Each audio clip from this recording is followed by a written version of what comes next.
거룩하신 하나님, 성전에 모인 저희들 경배와 찬양을 올려드립니다. 주님 영광 받으시옵소서. 오늘도 감사하는 마음으로 우리 하나님께 하루의 창문을 열어봅니다.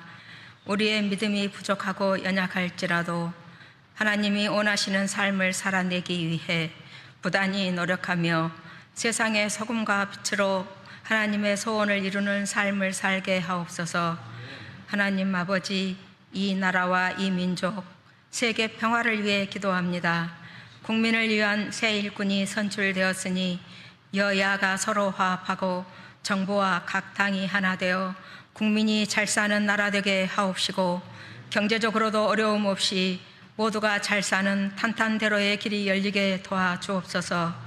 세계는 이곳저곳에서 전쟁이 끊이지 않고 있습니다. 속히 전쟁이 종식되어 무고한 사람들이 희생되지 않도록 우리 주님이 막아주옵시고 화평케 하소서. 능력의 하나님, 저희 교회의 큰 행사인 전교인 연합 수련회를 앞두고 있습니다. 모두 함께 참여해서 기쁨은 2배로 슬픔은 반으로 나눌 수 있는 복된 수련회가 될 수 있도록 서로가 서로를 독려하고 부추겨서 모두가 즐겁게 할 수 있는 그런 행사가 되도록 함께 기도하고 은혜 받는 수련회로 주님이 인도해 주옵소서. 서로의 생각이 다르고 성향도 다르지만 서로를 연결하고 결합하여 성령님이 하나 되게 하신 주의 몸된 교회를 세우는 공동체가 되게 하여 주옵시고, 우리 모두가 한 마음으로 하나님의 말씀 앞에 바로 서며 기도의 자리에 앉게 하시어 첫사랑의 신앙을 회복해 하소서. 사랑의 하나님, 우리들은 하얀 종이 이젤 위에 놓인 도화지입니다. 그저 하나님이 그리는 붓에 의해 꽃이 되고 벌과 나비가 되며 때로는 원치 않는 질병과 사고, 재앙으로부터 우리의 마음자리가 먹구름처럼 칠해질 때도 있지만 그것을 신앙의 힘으로 잘 극복하고 이겨내면 파란 하늘의 수채화처럼 언제 그랬냐는 듯이 다시 화폭의 꽃이 피게 될 것을 믿습니다. 하나님, 우리 다음 세대들이 하나님 보시기에는 아직은 미흡하고 부족한 부분이 많이 있습니다. 광물을 다듬어 정금이 되듯이 주께서 지혜와 지식을 덧입혀 주시고 모든 지각에서 뛰어나게 하시면 장차 이 나라 이 민족에 크게 쓰임받는 아름다운 보석이 될 줄 믿습니다. 우리를 긍휼히 여기시는 하나님, 우리 성도들의 삶을 윤택하게 하소서. 늘 필요를 따라 공급하시는 주님을 의지하며 오늘도 찬양합니다. 우리들의 모든 것을 아시는 주님이 계시기에 우리는 늘 감사할 따름입니다. 또한 환우들이 건강도 지켜주셔서 빠른 회복과 완치되기 원합니다.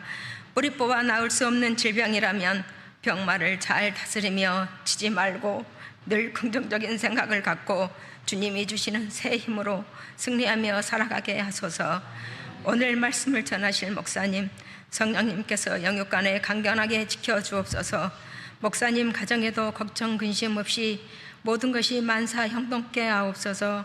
전하시는 말씀마다 성도들의 마음에 깨달음이 있게 하시오며 생명의 말씀 속에 한 주간도 영의 양식으로 배부르게 하옵소서. 그리고 예배를 위해 수고하시는 두 전도사님과 예배위원들, 교사 선생님들, 또 곳곳에서 애쓰고 수고하시는 모든 교우들을 강건케 하옵시고 복 내려 주시길 원합니다. 이 모든 말씀 우리를 사랑으로 안으시고 자비를 베풀어 주신 예수 그리스도 이름으로 감사하며 간절히 기도를 드립니다. 아멘.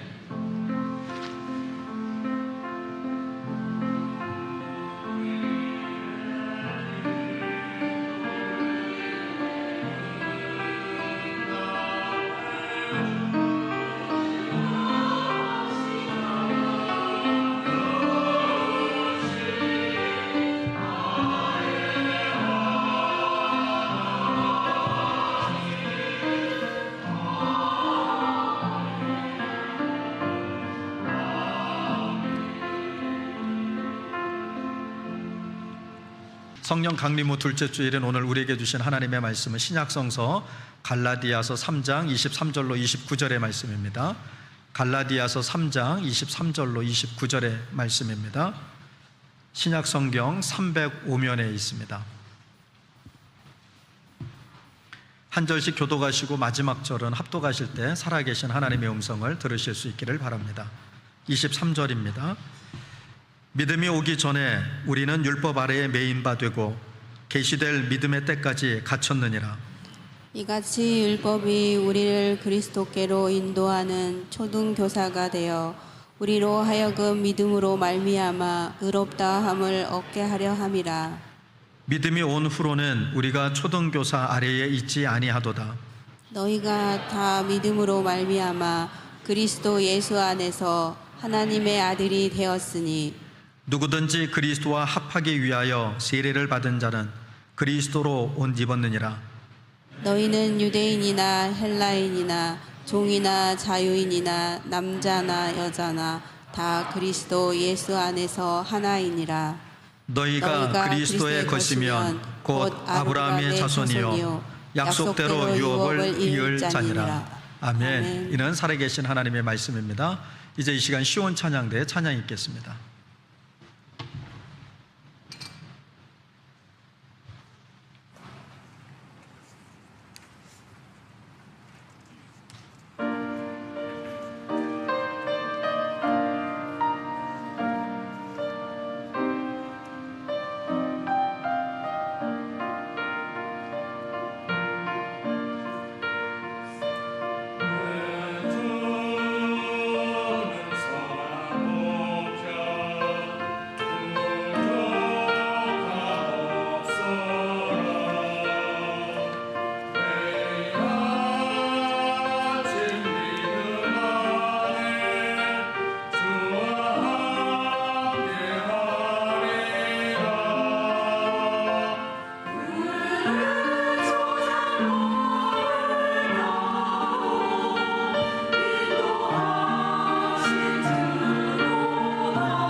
아멘. 교우 여러분, 우리는 매일같이 다름 속에서 삽니다. 세대가 다르죠. 그리고 문화도 다릅니다. 한국 사회라고 하는 공통점을 가지고 있음에도 불구하고 저와 여러분이 살아가는 삶의 현장에서 우리가 누리고 있는 또는 내가 경험하는 문화가 조금씩 다릅니다. 또 그러다 보니 경험도 다르죠. 똑같은 일을 만나지만 그것을 우리가 생각할 때 다르게 생각함이 있다라는 겁니다. 또 신앙의 깊이도 다릅니다. 늘 말씀드리지만 같은 말씀을 들어도 은혜가 되는 지점이 다르고요. 또 한 교회를 섬기지만 신앙의 형태가 조금씩 다 다릅니다. 근데 좀처럼 잘 안 바뀌죠? 네. 그런데 그 다름이 우리를 멀어지게 하고 있다. 그럼 이건 문제 있는 겁니다. 다르다라고 하는 것 자체가 문제가 아니라 그 다름을 우리가 어떻게 이해하고 또 어떻게 대하느냐가 문제인 거죠.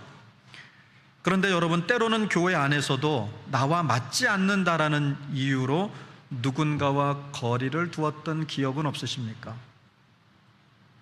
제가 일부 예배 때 이런 얘기를 드렸어요.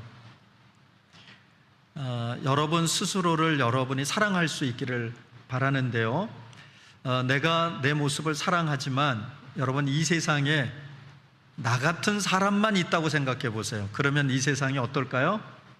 참 재밌겠죠? 세상 재미없는 세상일 것 같아요. 모두가 다 나 같은 사람만 있다고 생각해 보세요.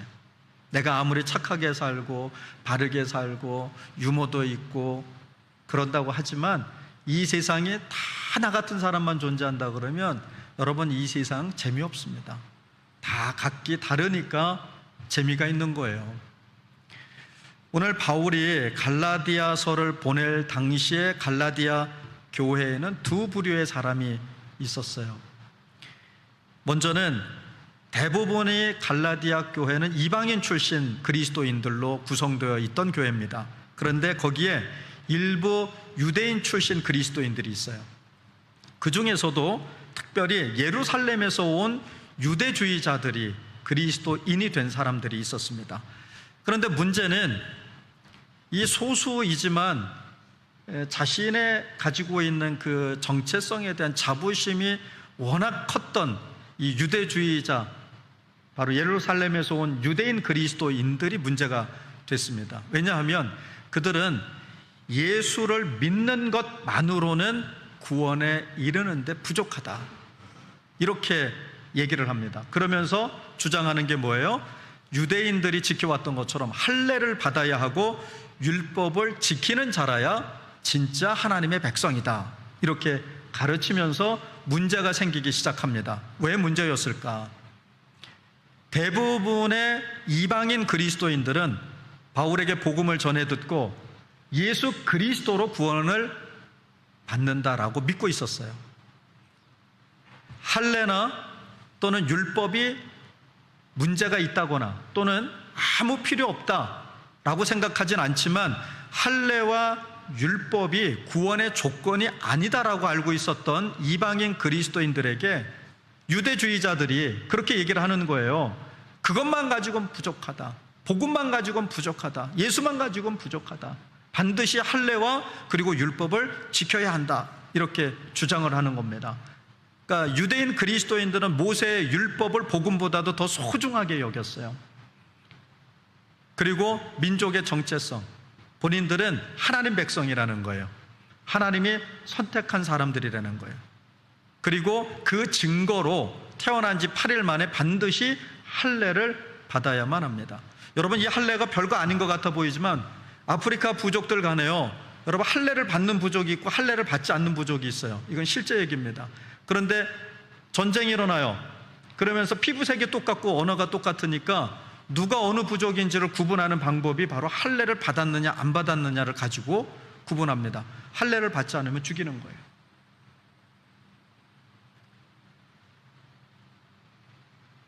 그런데 여러분, 이방인 그리스도인들은 바울에게 배운 것처럼 오직 예수 그리스도의 십자가와 부활, 그리고 그것을 믿는 믿음, 그리고 그 믿음으로 갈 수 있도록 우리를 이끄시는 그 성령의 은혜로 우리는 구원을 받는다, 이렇게 믿고 있었다라는 거예요.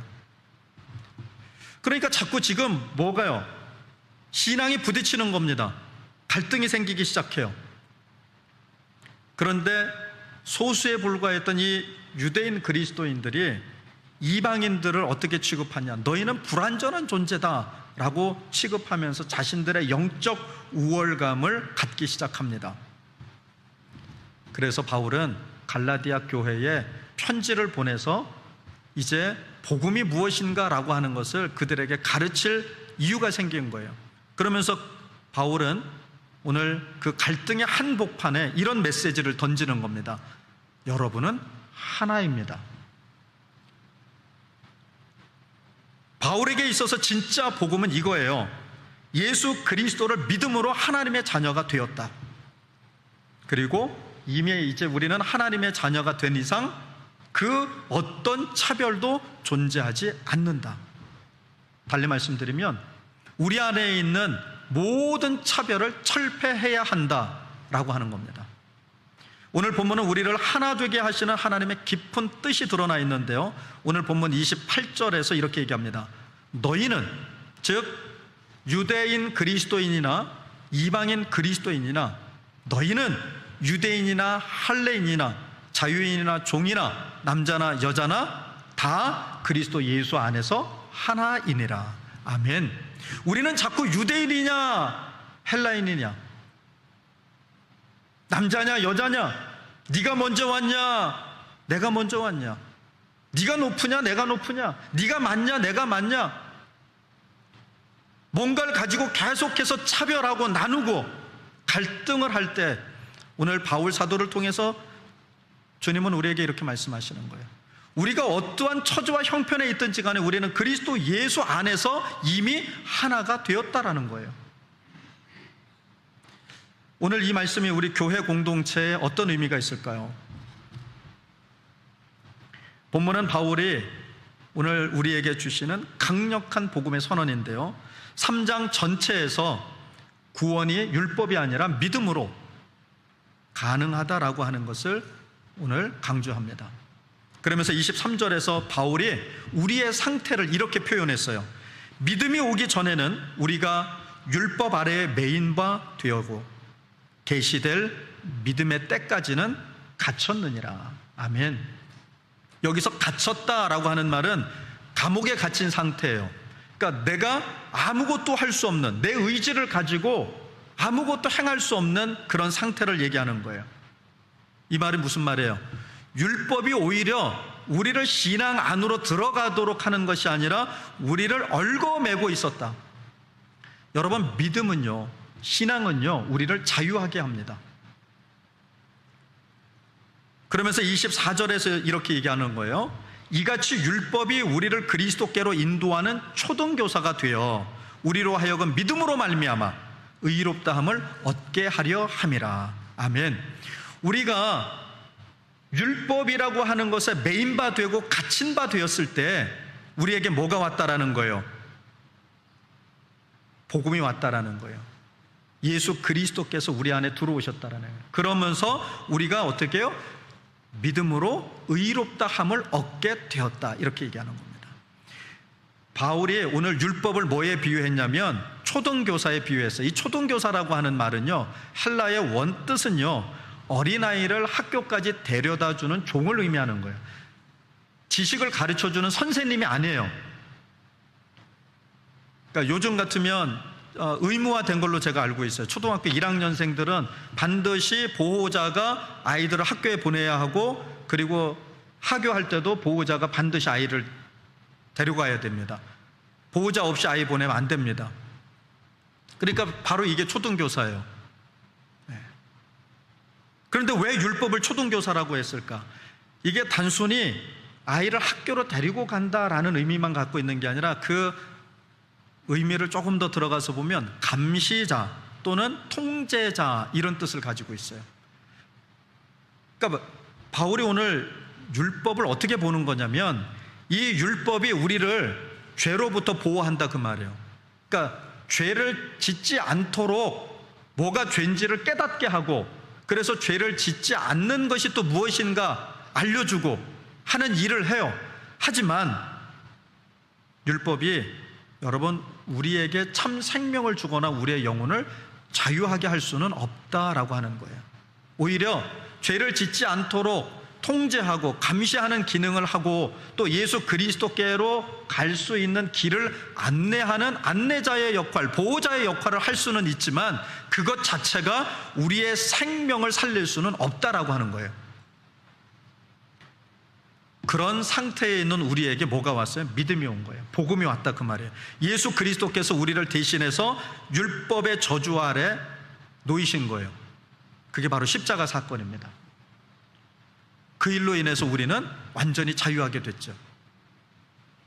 어느 목사님이 그렇게 얘기하시더라고요. 저도 그 설교를 듣다가 왜 그 생각을 한 번도 못 해봤을까 이런 생각이 들었어요. 예수님께서 십자가에 죽으셨을 때 성전에서 일어난 현상 하나가 있죠. 성전에서 일어난 현상이 있어요. 그게 뭡니까? 휘장이 찢어졌어요. 나눠졌다 그 말이에요. 그런데 휘장이 아래서부터 위로 찢어진 게 아니라 위에서부터 아래로 찢어진 거예요. 휘장이 나눠졌다라는 얘기는 뭡니까? 가로막혀 있었다. 누구와? 나와 하나님이 가로막혀 있었어요. 중보자가 필요했어요. 그런데 예수 그리스도께서 십자가의 죽으심으로 말미암아 휘장이 나누어져서 우리는 이제 예수 그리스도로 말미암아 자유롭게 하나님께로 오고 가게 됐다. 그런데 그 휘장을 누가 나눈 거예요? 우리가? 아니죠. 밑에서부터 찢은 게 아니라 위에서 아래로 하나님이 찢으신 거예요. 그러니까 저와 여러분이 그리스도 안에 있게 된 것은 저와 여러분의 공로가 아니라는 겁니다. 하나님의 은혜라는 거예요. 전적인 하나님의 사랑하심이에요. 이것을 가르쳐 주는 게 율법이긴 하나 그 율법이 우리를 구원할 수는 없다라고 하는 거예요. 그러면서 이렇게 얘기하는 겁니다. 이제는 더 이상 율법의 감시 아래에 있지 아니하고 우리는 하나님의 아들, 딸이 되어서 하나님의 가족이 되었다라고 얘기합니다. 율법이 필요 없다라는 게 아니에요. 예수님도 이 땅에 오셔서 뭐라고 얘기하셨어요? 내가 율법을 폐하러 온 줄 아느냐? 아니죠. 율법을 완성하러 왔다라고 말씀하셨어요. 이게 무슨 뜻일까요? 율법의 정신, 율법의 가르침을 누구를 통해서 완성하기를 원하신다? 예수 그리스도를 통해서 완성하기를 원하신다. 그러니까 율법의 불완전한 부분을 예수 그리스도를 통한 복음으로 완전하게 하는 거예요. 그래서 우리는 율법이 필요하기는 하지만 예수 그리스도 안에서 더 이상 그 아래에 있지는 않다. 율법에 얽매여 살 필요가 없다라고 하는 겁니다. 그러면서 바울은 오늘 본문을 통해서 우리가 받은 정체성 두 가지를 표현합니다. 26절에서 이렇게 얘기합니다. 너희가 다 믿음으로 말미암아 그리스도 예수 안에서 하나님의 아들이 되었으니. 아멘. 우리가 예수 그리스도 안에서 하나님의 아들이 될 수 있었던 건 바로 믿음이라는 거예요. 그 복음을 받아들이는 자들이 하나님의 아들이 될 수 있다. 그러면서 27절에서는 이렇게 얘기합니다. 너희는 그리스도와 합하여 세례를 받은 자로서 그리스도를 옷 입었느니라. 아멘. 그러니까 저와 여러분은 믿음으로 말미암아 하나님의 아들이 됐어요. 누구 안에서? 예수 그리스도 안에서. 그걸 다르게 표현하면 예수 그리스도로 옷 입은 자라는 거예요. 그래서 바울은 다른 복음에서 이렇게 얘기하죠. 뭐라고 얘기합니까? 옛 옷을 벗고 새 옷을 입으라는 거예요. 반드시 필요한 조건이 뭡니까? 옛 것을 벗어야 합니다. 여러분, 지금 입은 옷에다가 더 좋은 게 있다고 계속 끼어 있는 사람을 보고 세상에서는 뭐라고 얘기하는지 아세요? 이렇게 얘기합니다. 미친 사람 또는 정신 나간 사람. 제정신이 아니라는 거예요. 정상적인 사람은 어떻게 합니까? 새 옷이 생기면 기존에 입던 옷을 벗어버리고 새 옷을 걸치는 거예요. 그렇듯이 우리가 과거에는 율법 아래에 있었지만 이제 새 옷이 주어졌어요. 예수 그리스도. 그러면 이제 뭐예요? 옛 것은 벗어버리고 새 것으로 입어야 한다라는 겁니다. 그러면서 오늘 바울 사도는 이렇게 얘기하는 거예요. 우리가 그리스도와 연합했다. 우리가 그리스도로 말미암아 하나님께 입양된 자들이다라는 거예요. 이건 구속사의 핵심이에요. 저와 여러분들이 그리스도 안에서 연합된 존재라는 겁니다. 하나라는 거예요. 이걸 잊어버리면 안 됩니다. 그리고 우리는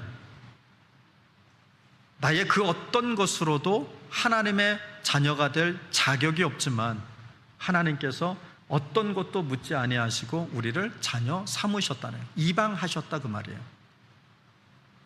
여러분, 우리는 세례를 통해서 그리스도 예수의 죽음과 부활에 연합하게 됐어요. 그래서 세례는 구원받는 조건이 아니라 예수 그리스도로만 내 죄를 사함받을 수 있다라고 하는 믿음의 고백을 드린 사람들에게만 세례를 베푸는 거예요. 그게 뭡니까? 그리스도 예수와 하나 되는 겁니다. 연합하는 거예요. 그래서 반드시 예수를 믿는 자들은 세례를 받아야 합니다. 세례 안 받아도 구원받는 데는 문제 없다는데요. 구원받는 데는 문제 없어요. 세례 안 받아도 구원은 받습니다. 그러나 온전한 믿음 가운데 들어서지 못한 거예요. 그리고 하나님은 우리를 예수 그리스도의 이름으로 입양하셨어요. 그러니까 저와 여러분들은 다 그리스도 예수 안에서 가족입니다. 가족. 우리가 경상도 말로 얘기하면 우리가 남이가, 이거 하나면 다 끝나요. 니캉네캉 싸우다가도 경상도 사람들은 그렇게 얘기한답니다. 우리가 남이가. 그러면 싸움이 끝난다는 거예요. 그런 거 우리가 좀 배우면 좋겠어요. 전라도도. 네. 우리가 남이가. 생각이 다를 수 있어요. 또 다툼도 일어날 수 있어요. 살면서 어떻게 늘 좋은 소리만 하고 살면서 어떻게 늘 웃을 수만 있어요. 그런데 이때 우리가 가져야 될 마음은 뭡니까? 우리가 남이가. 우리가 그리스도 예수 안에서 한 가족이라는 거예요. 여러분, 우리가 하나님의 자녀가 된 건 혈통이 아닙니다. 믿음으로 된 거예요. 우리의 노력이나 조건이 아니라 오직 하나님의 은혜로 말미암아 우리가 하나님의 자녀가 되었고 구원받은 백성이 된 겁니다. 그래서 바울은 오늘 28절에서 이렇게 외치는 거예요. 유대인이나 헬라인이나 종이나 자유자나 남자나 여자나 다 그리스도 예수 안에서 하나이니라. 아멘. 이 말씀은 이런 의미인 거예요. 이제는 율법이 아니라 예수 그리스도께서 오셨으므로 믿음으로 하나님의 자녀가 됐다. 그리고 예수님 안에서는 예수를 믿는 사람은, 구원받은 백성은, 예수를 따르는 사람은 더 이상 유대인, 헬라인, 종이나 자유, 남자나 여자, 그 누구도 그 어떤 것으로도 차별할 수 없다. 여러분, 이 선언은요, 우리 모두가 다 같아야 된다는 뜻이 아니에요. 성격도 같아져야 되고 생각도 같아져야 되고 마음도 같아져야 되고 이런 말이 아니에요. 하나가 된다라는 뜻이 같다, 이꼬르가 아닙니다. 오순절 성령 강림 사건을 기억하시죠? 성령이 개개인에게 있을 때 임하신 게 아니라 성경은 성령이 집단으로 임하신다라고 얘기합니다. 그래서 공동체가 중요한 거예요. 나 혼자 열심히 한다고 성령이 임하시지 않아요. 마가 다락방에 임했던 그 성령이 임하신 그날 어떤 일이 벌어졌습니까? 거기에 각기 다른 언어를 사용하는 각기 다른 나라 사람들이 모여 있었어요. 그런데 성령이 임하시게 되자 다른 나라 사람의 언어를 알아듣기 시작합니다. 안 놀래는 여러분을 보고 제가 놀랍니다. 도대체 몇 개국어나 하시는 거예요? 근데 이게 그 시절에만 있었던 얘기 같아 보이죠. 우리 교인 중에 제가 기억이 얼른 안 납니다만 우리 교인 중에도 그 간증하신 분이 계세요. 어머니가 까막눈이야. 글을 몰라요. 그런데 신앙생활을 하시면서 성령을 충만하게 받으신 날로부터 성경을 읽기 시작해요. 다른 글씨는 못 읽어. 그런데 성경은 읽으신대요. 그러니까 이런 거는 그냥 웬만해서는 안 놀래지. 웬만해서는 안 놀래. 도대체 어떤 심장을 갖고 있길래. 막 다른 교인들은 이 얘기 막 들으면 막 눈물을 펑펑 흘리고 막 그러던데 도대체 안 놀래네.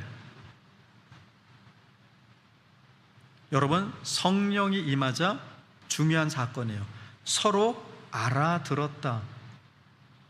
성령님이 우리 안에서 차이를 없애는 분이 아니에요. 나라가 동일하게 국적을 갖게 만들거나 언어를 통일시키거나 이러지 않으셨다고요. 뭐예요? 그 차이를 포용하시고 하나가 되게 하셨어요. 소통하게 하셨어요. 성령님은 우리의 차이를 이해하시고 용납하시고 사랑하게 하시는 분이라는 거예요. 이 사역을 통해서 교회는 치유와 회복, 화해와 일치를 이루는 공동체가 되는 거예요. 저와 여러분 뭔가를 열심히 해서 되는 게 아니라 우리가 그 성령의 임재하심 아래 순종할 때 치유가 일어나고 회복이 일어나고 화해가 일어나고 일치가 일어난다라는 거예요. 그럼 어떻게 우리가 그런 삶을 살아낼 수 있을까? 먼저는 누구든지 그리스도 예수 안에서 나의 형제, 나의 자매로 받아들이라는 거예요. 다른 말로 얘기하면 누구든지 예수 그리스도를 대하듯이 하라는 겁니다. 교회 안에 나와 다른 성향을 가진 사람들이 있죠. 있어요. 또 이해되지 않는 일들이 있죠. 나와 다른 성향을 가진 사람, 또 이해되지 않는 일, 그건 다른 사람이 아니라 여러분 그리스도 예수 안에서 같은 가족이라는 거예요. 그 사람이 어떤 배경을 가졌든지, 그 사람이 어떤 믿음의 상태이든지 우리는 이미 예수 그리스도 안에서 하나입니다. 그러므로 성령께서 우리의 관계를 회복시키기를 기도하십시오. 둘째로, 수련회를 통해서 공동체 회복을 위한 은혜의 자리를 주님이 허락하셨어요. 올 여름 수련회 주제가 뭡니까? 치유와 회복, 화해와 일치를 이루는 공동체. 이건 단순히 슬로건이 아니에요. 이 말씀은 오늘 우리에게 실제적인 적용이 되어야 합니다. 여러분, 정말 우리 교회가 오래간만에 교회 모든 가족들이 함께 모이는 시간을 마련한 거예요. 그냥 사람들 모아놓는 자리가 아니라 이 속에서 우리는 회복이 일어날 겁니다. 다투고 서먹했던 관계가 풀어지는 기회가 될 겁니다. 그러니 여러분의 발걸음을 들이십시오. 그리고 기대하십시오. 그리고 하나님이 준비하신 그 회복을 기다리십시오. 셋째로는 말씀과 기도로 우리 자신을 무장해야 합니다. 하나 되면 여러분 자연스럽게 일어나는 일이 아닙니다. 그냥 일어나는 일이 아니에요. 성령님의 도우심을 구하지 않으면 우리는 금세 다시 판단하게 되고 다시 분열하고 갈등합니다. 그러므로 성령이 우리 안에서 하나님의 말씀을 생각나게 하신다고 했잖아요. 그러려면 우리 안에 뭐가 있어야 돼요? 하나님의 말씀이 있어야 돼요. 그러려면 부지런히 말씀을 읽어야 하고 말씀을 들어야 합니다. 여러분, 하나 되는 것도 힘들어요. 예수가 죽으셨잖아요. 그렇게 해서 우리가 하나 된 거예요. 그래서 바울 사도는 에베소서 4장 3절에서 뭐라고 얘기합니까? 평안에 매는 줄로 성령이 하나 되게 한 것을 힘써 지키라. 아멘. 여러분, 우리가 지켜내는 건 더 힘든 일이에요. 힘써야 어떻게 해요? 겨우 지켜낼 수 있는 거예요. 근데 이거 못 지켜내면 누가 제일 좋아하게요? 사탄이. 악한 영들이 기뻐하고 춤을 춥니다. 성령이 하나 되게 하신 것을 힘써 지켜내기 위해서 우리는 그리스도의 마음으로 서로를 좀 바라볼 필요가 있습니다. 갈라디아서 오늘 본문 3장 28절에 그래서 바울은 다시 얘기하는 거예요. 우리는 다 그리스도 예수 안에서 하나이다. 이거를 늘 마음에 좀 생각하세요. 나하고 생각이 다른 사람, 또 나를 아프게 하는 사람, 정말 꼴보기 싫은 사람, 또 이런 일 저런 일, 이럴 때마다 어때요? 우리는 다 그리스도 예수 안에서 하나다. 여러분, 세상은 점점 더 분열되어 갑니다. 정치도 분열되고 세대도 나누어지고 가치관도, 심지어 교회 안에서조차도 여러분 계속 나눠집니다. 제발 부탁드립니다. 교회 안에서 훈련하지 않으면 안 됩니다. 교회 공동체에서 여러분 훈련하지 않으면 세상에 가서 절대 안 바뀝니다. 여긴 훈련장이라 그랬잖아요. 끼리끼리 모이지 마세요. 끼리끼리 모이지 마세요. 어떤 모임을 만들든지 누구든지 온다고 하면 내치지 마세요. 제가 여러 번 말씀드렸어요. 여러 번 마음대로 모임도 만들지 말 뿐더러 모임을 만들어도 어떻게 해요?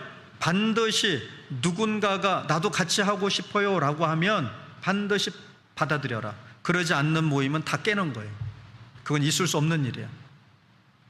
왜 안 받아들여? 나하고 생각이 다르니까, 불편하니까. 그럼 우리는 하나 아닌 거죠. 그럼 우리는 가족 아닌 거죠. 내가 가족이 불편하다고 같이 안 삽니까? 내 식구 아닙니까? 늘 내 식구라고 마음이 맞아요. 제가 낳은 자식들, 저희 딸들 보고 교인들이 자꾸 그런데요, 그런 얘기도 하지 마요. 우리 애들한테 상처 입어요. 너는 어쩜 아빠를 그렇게 똑 닮았니? 우리 아이들은 비수가 꽂힙니다. 딸들 보고 아빠를 닮았다고 그러면 어떡해요? 근데 여러분, 안 닮을 수가 없죠. 그게 정상인 거예요. 저하고 여러분들이 여기서 이러고 지지고 볶고 살잖아요. 우리 생각엔 저하고 여러분 달라 보이죠? 밖에서 사람들이 보면 저하고 여러분하고 똑같아요. 그러니까 제가 여러분 욕하면 내 얼굴에 침 뱉는 거고, 여러분이 제 욕하면 얼굴에 침 뱉는 거고, 우리끼리 욕하면 서로 자기 얼굴에 침 뱉는 것밖에 안 되는 거예요. 왜냐하면 우리가 이 속에 있다 보니까 너와 내가 달라 보이죠? 그런데 밖에서 보면 저와 여러분이, 여러분과 여러분이 똑같다니까요. 똑같아요. 여러분, 이제 주님이 하나 되게 하신 것을 깨트리지 않도록 정말 힘써 지킬 수 있도록 함께 기도하고 함께 찬양하고 함께 회복되는 자리를 사모하시기를 간절히 원합니다. 하나됨은 단순히 이상이 아니에요. 성령님께서 이끄시는 현실이에요. 성령이 충만하게 역사하시는 사람들에게서 반드시 일어나는 현상이 뭐다? 하나 됩니다. 그걸 지키려고 한다라는 거예요. 하나님은 지금도 교회를 통해서 여러분 갈라진 이 세상을 치유하고 계십니다. 그 일에 여러분을 초대합니다. 하나님께서 여러분을 통해 치유와 회복, 화해와 일치를 이루는 공동체를 만들기를 원하고 계십니다. 여러분, 우리가 그 기쁨의 자리에 다 같이 함께 하실 수 있기를 간절히 바랍니다. 기도하겠습니다. 사랑의 주님, 우리를 예수 그리스도 안에서 하나 되게 하신 것을 감사합니다. 주님, 우리 안에 있는 판단과 비교와 거리감을 거두어 주시고 성령으로 우리의 마음을 새롭게 하옵소서. 이번 여름 수련회를 통해 교회가 더욱 하나 되게 하시고 상한 관계가 회복되며 성령의 은혜가 충만하게 임하게 하옵소서. 우리가 그리스도의 몸된 공동체로 살아가게 하시기를 원하며 예수 그리스도의 이름으로 기도를 드립니다. 아멘.